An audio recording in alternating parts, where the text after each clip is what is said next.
साबिक कांग्रेस सदर राहुल गांधी ने मार्क्सिस्ट कम्युनिस्ट पार्टी के लीडर सीताराम येचुरी के बेटे और दिल्ली कांग्रेस के सीनियर लीडर ए.के. वालिया की मौत की खबर पर गहरे रंजो गम का इजहार करते हुए कहा है कि क्वारंटाइन में रहते हुए मिलने वाली खबरों से अफसुर्दा हूं।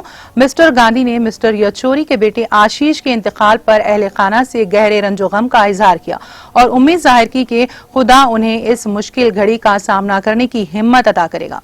उन्होंने कांग्रेस लीडर ए.के. वालिया के इंतकाल पर भी रंज का इजहार करते हुए कहा कि वो समाजी कामों से वाबस्ता पार्टी के एक अहम लीडर थे। उन्होंने डॉक्टर वालिया के कुनबे और दोस्तों से इजहार ताज़ियत किया। मिस्टर गांधी ने, जो हाल ही में कोरोना से मुतासिर होने के बाद क्वारंटाइन में हैं, कहा, मैं घर में क्वारंटाइन हूं और मुसलसल अफसोसनाक खबरें आ रही हैं। हिंदुस्तान में बहरान सिर्फ कोरोना ही नहीं है बल्कि मरकजी हुकूमत की अवाम दुश्मन पॉलिसियां हैं। झूठी तकरीबात और खोखली तकारीर मुल्क को हल नहीं।